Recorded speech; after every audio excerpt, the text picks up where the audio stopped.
Hey pups, welcome back to Pup Copper Games, and it's me, Pup Copper. So today I'm just doing a quick little review of Dyson Sphere Program because, uh, yeah, I thought Satisfactory was addicting, but uh, yeah, this, this, yeah, so yeah, you can kind of guess my overall impression right off the bat here that, uh, this is really really good. Um, yeah. I mean, yeah, Satisfactory is definitely addicting. I'm concerned at this point that Dyson Sphere Program will be well on its way to crowding Satisfactory out of top place in my Steam library. So, yeah, if you're watching this, please send help. The belts have eaten me. Uh, maybe there's no hope for me. But yeah, let's get into it. So I've got some likes and dislikes here, and most of it's just because I haven't played Factorio, because Factorio never really appealed to me. I don't want to do a whole lot of base defense while I'm trying to concentrate on building a perfect factory. Yeah, yeah. Or let's be real, spaghetti. That's because that's what it is. I made a lot of tips that are comparisons to Satisfactory, and maybe I don't, I'll be honest, I don't know if that's a fair comparison or not, because Satisfactory and Dyson Sphere Program, for their similarities, are two entirely different things, and I think they should really be judged on their own merits. But, it's the best point of comparison I have to go off of here. So, let's start in on my first like. I mean, look at this. Look at this. This is gorgeous. This is gorgeous. I mean, Satisfactory's graphics are good, really, really great. But this is just gorgeous. I mean, and it's not that complicated of graphics, really. I mean, Satisfactory is a lot more well rendered and it's a lot more vibrant. But this is, in its almost kind of quasi cartoonish style, this is great, and I love it. Yeah, I mean, the developers really put a lot of thought and care into this, and it shows. So yeah, the graphics are great, and if you go to other planets, depending on what type of planet it is, the environments there are just really vibrant. It's just great. And you know what? To demonstrate that, I'll go to a nearby planet, and this is going to demonstrate another like that I have here. I just love this expanded focus that this game has. You're not just confined to one planet like Satisfactory, although Satisfactory kind of gives you a walled garden, and oh boy, is it a hell of a garden. But here, I mean, you're in a cluster of dozens of stars, and you've got planets and multiple planets in every system, and you've got all these different things you can do. It's great. And that includes running out of energy. So we'll just take care of that real quickly. Pop some energy in. Great. And we'll just drop down here on my silicon planet.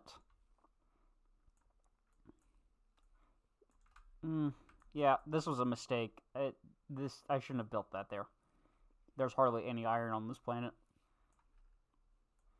But yeah, this is kind of an arid planet, so it's really nice. And this is a nice little bit of a. I mean, obviously the detail itself of the plants is great, and you've got a wide variety of biomes to work with. But if you look at the information for each planet, some planet biomes are more likely to have certain resources than others. So, like, taking this for example, this is an arid desert-like planet, and look at that. It's got a lot of solar production potential. So yeah, there's some thought and care put into this, and that's one of the nice little things about the game. So yeah, you can tell there's a lot of love and care that's been put into the game up to this point, and it's still in early access as of January 2022, with updates looming on the horizons. And I just need to scratch myself there. uh, but yeah, and you know what? I'll progress right to the second input because you saw me do this earlier. The user interface is great. Satisfactory has a really good user interface, and it's really easy to navigate and understand. And once you're familiar with how Dyson Sphere's program's menus are laid out, it's really simple. It's really simple to navigate. You know where you need to click or go. I haven't really gotten used to the key presses or to the key bindings yet, but I'm only 47 hours in on this one save, so I've still got some time to go. But it's really easy to navigate, and talking about the user interface, I'll bring up the research tree because I really do like how they handle research and laying it out because you've got technologies and upgrades. So technologies are mostly related to production and building stuff, namely the Dyson Sphere. And then upgrades basically improve stuff. It improves your max power output. It improves your ability to scan other nearby systems to find resources. It improves your factory efficiency or your power efficiency.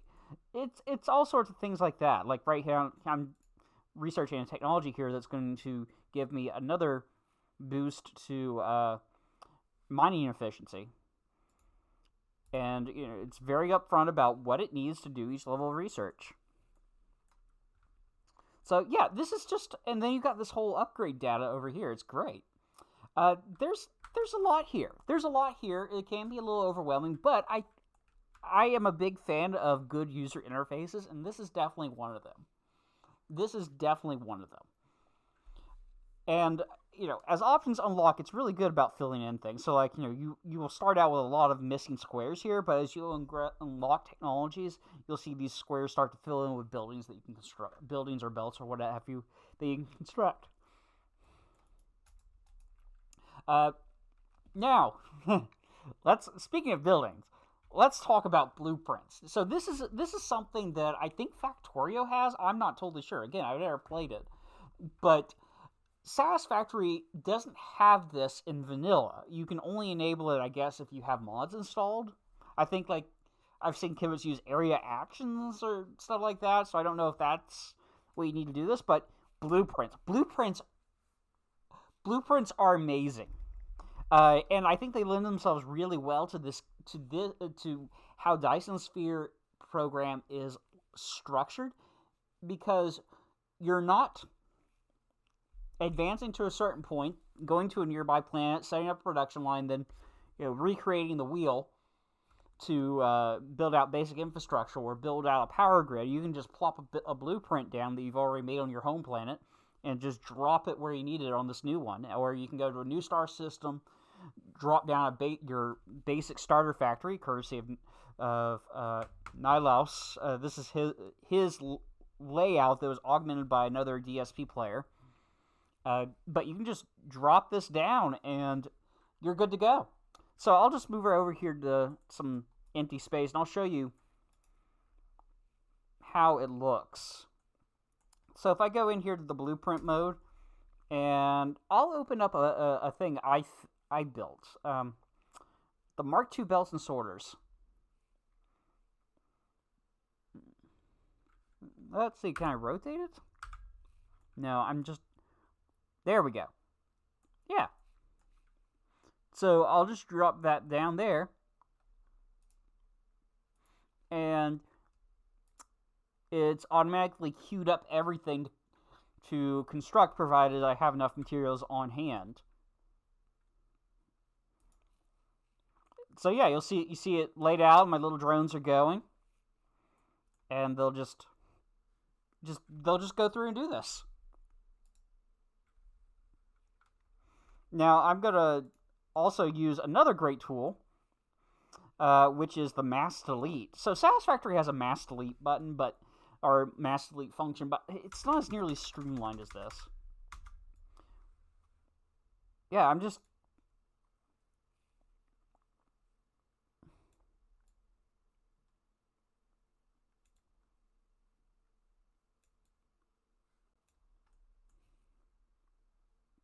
Oh, wait. I'm not holding down the delete. I'm holding down the upgrade button, which is another thing.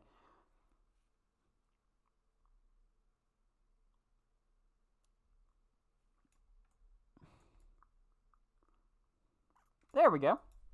So I just mass deleted everything. This is great.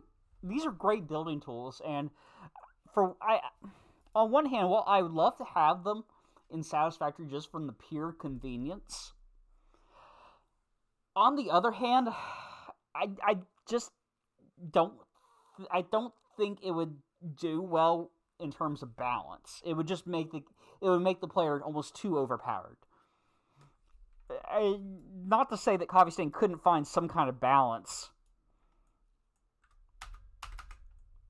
and find something that works for players, but yeah, as appealing as it is just to intuitively say yes, blueprints and Satisfactory, please. I just don't think it would work out well in there. But here in Dyson Sphere Program, it does, mainly because what I've mentioned before, because you could just easily go to a new planet and just drop down your starter factory blueprint, and you hook in your miners, and you're good to go. Yeah, and with how it's implemented, it's not really terribly game breaking. If anything, it's highly encouraged in the way that you progress into the end game. So yeah, I think it's a great feature, and it lends itself well to how Dyson Sphere Program is constructed. And just a note on that, there is a constraint in the tech tree that prevents it from being too overpowered too quickly in the game. So you have to research these mass construction upgrades that limit how many are the size of your blueprints. So they go up in increments of, I believe it's one. Oh no, it scales. So 150, 300, 900, 3600, then with no limit. So yeah, that's something to keep in mind if you go on like to the Dyson Sphere fan blueprint exchange site. Just keep in mind what your current tech level is and how much you can blueprint at once. Otherwise, you're just gonna be a little frustrated. All right. And for some of you who may be concerned, Blueprint do let you automate a lot of tedious things in the late game, but they don't let you just rush to the end game either. So you still have to come up with your production lines. You still have to have the prerequisite text built to build certain things or craft certain items. You have to have the resources on hand to craft those items. So you can't, like I said, you can't just blueprint your way, with somebody else's blueprint to the end game. You have to have the pieces in place. Yeah. And now let's talk about crafting of items. So in Satisfactory, you build the craft bench, and if you're in the wild, you build the craft bench and you handcraft stuff or you automate it. But, if you're in the wild and you don't have the material, what you need on at that moment, but you have the stuff to make what you need, you construct a craft bench out of some plates and rods, and you just craft away there with it to a certain extent. Dyson Sphere Program is a bit different because you have what's called the replicator in the mech, and I think this is a similar mechanic to Factorio, from my understanding. But you have all these recipes in here, so like I'll queue up this titanium plates because I have some titanium ore on hand. There you go, and that's all I'm only able to craft a couple. But the nice thing is that you don't have to hold down a button. You just queue it up, and it just automatically puts it in a queue, which is great for items where you may want to make. Yeah. So I have iron plates on hand. I don't think I have any gears or anything like that, but I can make 2 of these electric motors.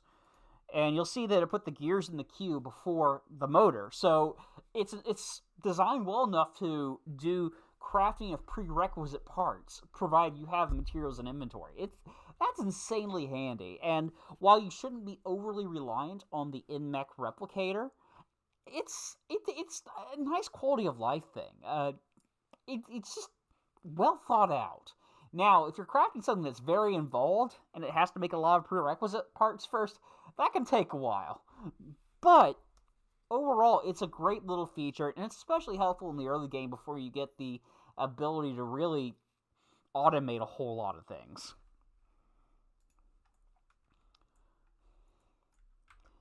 Now, let's talk about the dislikes here.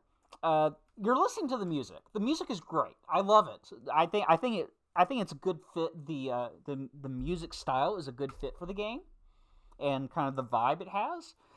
But the problem with the game right now, as it sits in early access, is that there are only a handful of music tracks. So it starts after I'd say more than 10 hours of playtime in a given save. You're gonna start feeling like it's very repetitive, and you know what? You're not wrong. You know, if you're a player who doesn't mind that repetition, great. That you do you. But I've taken to actually starting playing with I've taken to playing with the music off so that I can just listen to like YouTube music in the background while I play, and I only have the sound effects on. So that's a thing. All right, so given the current view, my next dislike is going to be sound kind of silly, but I do have a point here. Uh, I don't like the lack of vertical building. About the only exception to this are the science research facilities, which you can just build stacks of, and it's amazing. And then some of the storage buildings, like this, you can just keep building up and up. But those are more so the exception than the rule. Uh, this smelter array right here is more typical of your typical construction, and you can't. I mean, if you'll bear with me here, I mean you can't. What? Well, that's interesting. I didn't know you could do that, but you can't. You can't stack these on top and have like literally tall production chains. So, and you don't have any way to like build structures over it to get additional floors like you can in Satisfactory. The mechanic is more like Factorio, where it's all built on ground level, more or less. I'm not saying that's a bad thing, but it's just something that kind of rubs me the wrong way. I mean, I say it rubs me the wrong way just because it I'm so used to it in Satisfactory of being able to just be like, okay, well, I need to build this now. Let's build another floor and just go at it. But here, it's kind of trivial because it's like, okay, I ran out of building space. I'll go to another planet, or I need to pull this in this way or that way. Okay, just link up an interstellar logistics chain, and it just works. So functionally for the game, it's not a problem, but for me as a player, it's not how I prefer to play the game. But that's just me. That's just me. And you may be totally fine with a lack of verticality. That you may prefer being able just to walk across or fly across the landscape and get an overview of where production bottlenecks are, which is actually really great in here because it's easier to see that than in Satisfactory, because like you can more easily see like how sorters are dumping things on the lines and stuff like that, so you can troubleshoot problems way more easily than Satisfactory. Yeah, it's yeah, it is what it is. Uh, that speaking of production chains, so let's come over here for a minute, and I wish it was daytime so I could show you more easily. But like, let's basically all the storage in this production setup is filled, so there's no way really to get rid of excess resources other than just kind of draw them down or maybe snake the overflow into a separate production line for something. Whereas in Satisfactory, we know very well that if we have excess production and we've got storage taken care of, then all we have to do is plop down an awesome sink or two, just funnel the resources into them. There's nothing like that in Dyson Sphere Program currently. I would like to see something. I don't know how they would implement it without problems with balancing, but that would be nice to have. Yeah, I mean, even if you load balance or manifold stuff onto a belt, like, which is kind of tricky to do with a lot of resources, so you can kind of just ignore it for that stage. But even with resources further up the production chain, you'll still eventually run into jams when end good storage fills up and it then has nowhere else to put it, so it just kind of backs everything else up, and you run into some problems. So I'd like some way to address that.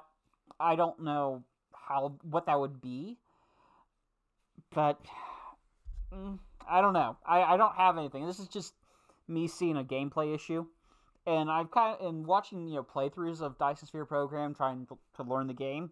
I'm very surprised that I haven't seen more players comment on that. So I mean, maybe it's just kind of accepted that that's a consequence when you get to a certain point in your production. So now I say there isn't anything like an awesome sync, but you can sync them in a certain items in a certain sense. You could funnel your excess production into these logistics stations. You have ones that can move cargo between other spots on the planet, and then other ones that can move cargo between planets. So you could just dump your excess production in there and then have it routed somewhere else to balance out the needs for another production line or something. I don't know. I'm kind of grasping at straws here. Let's talk about resource consumption. So I'm going to demonstrate this first by looking at this iron miner. So it tells you how much it's mining per minute. Staying with me so far? So let's look at this. It's saying 30 per minute. Now you go down here and you look at the production rates. It's telling you per second for the different resource combinations. Now, satisfactory, let me back up, not per second, per cycle, in which case a cycle of turning coal into graphite takes about 2 seconds, so you get 30 cycles in a minute. Now, Satisfactory does this too, but they also provide a per unit metric, which is what I always like to look at to balance production lines. I don't care about bouncing to the per cycle. I like to bounce to the minute. And you can do that. You can do that in Dyson Sphere Program. It's just you have to do some work off to the side outside of the program to be able to do that and get everything on a consistent basis where it makes sense. Because you've got a mishmash of some outputs are rated per minute. Things like belts are rated in transport speed per second. So you have to multiply by 60 seconds to get your total belt throughput, and things like that. So I think that that's something that a better standardization of how the user interface displays resource inputs and outputs would be more useful. Like I said, you can build a spreadsheet real easily to do this. I adapted a Satisfactory spreadsheet to do this, and it's kind of helped me plan out some things pretty neatly. But yeah, I mean, it's just one of those polished things. Maybe that will come with time.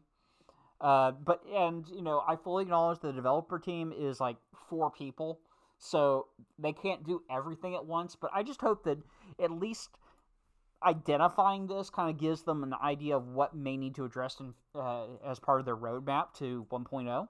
Finally, the tutorials and help tips are reasonably useful. That is my final like.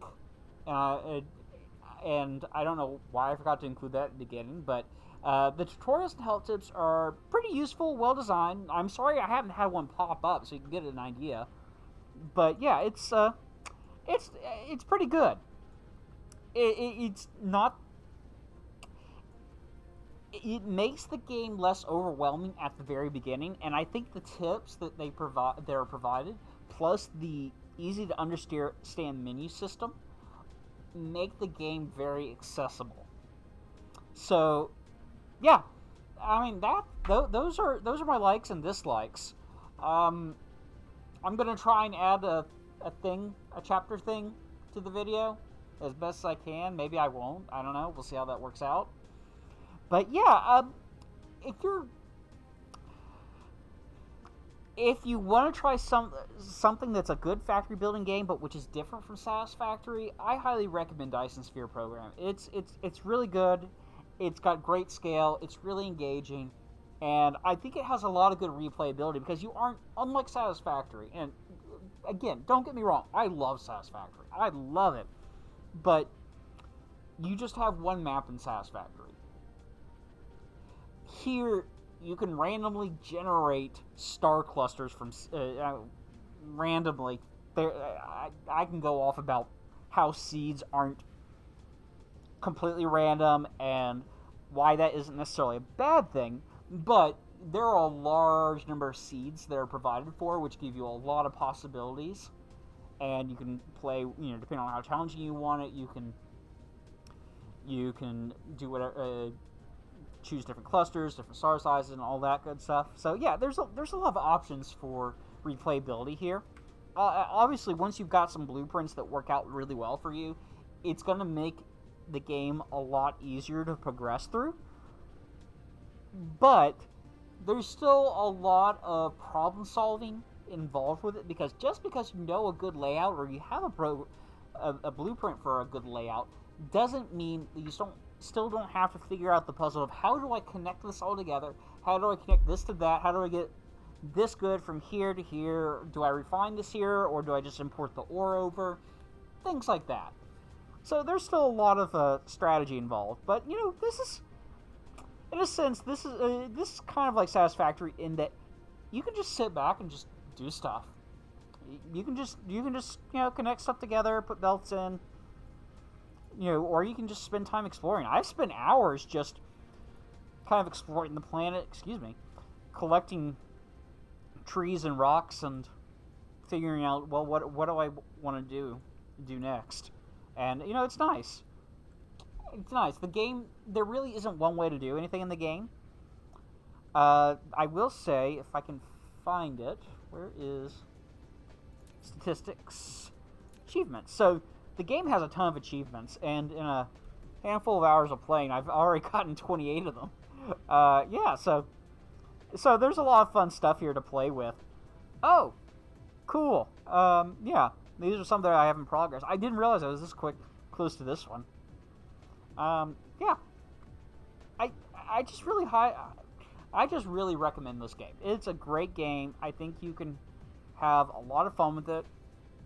And even if you reach the quote-unquote end game, and you unlock like the white science cubes, and you put a Dyson sphere around the star, you can still just go through and knock out these achievements. It's totally cool. Yeah, so, yeah. Some other highlights. Oh, that's cool. Yeah, you can view research output in different places, all this good stuff. You can look at real-time power output. I'll go to Awesome. What about that Orianus? Oh, good. Power's not a problem. And then, yeah, you can see production diagrams. I mean, this is stuff that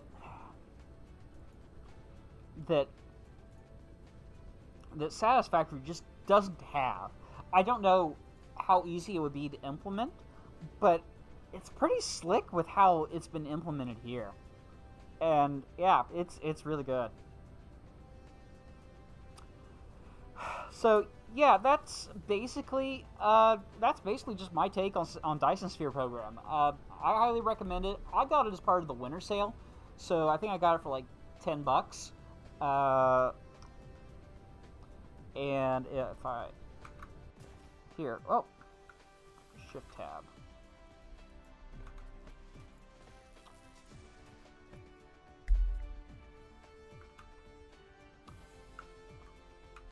There we go. How do I get to the... Go away.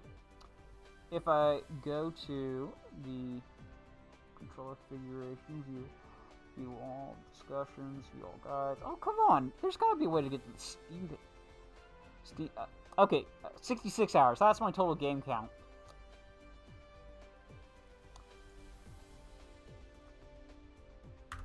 Alright, we'll just go... here.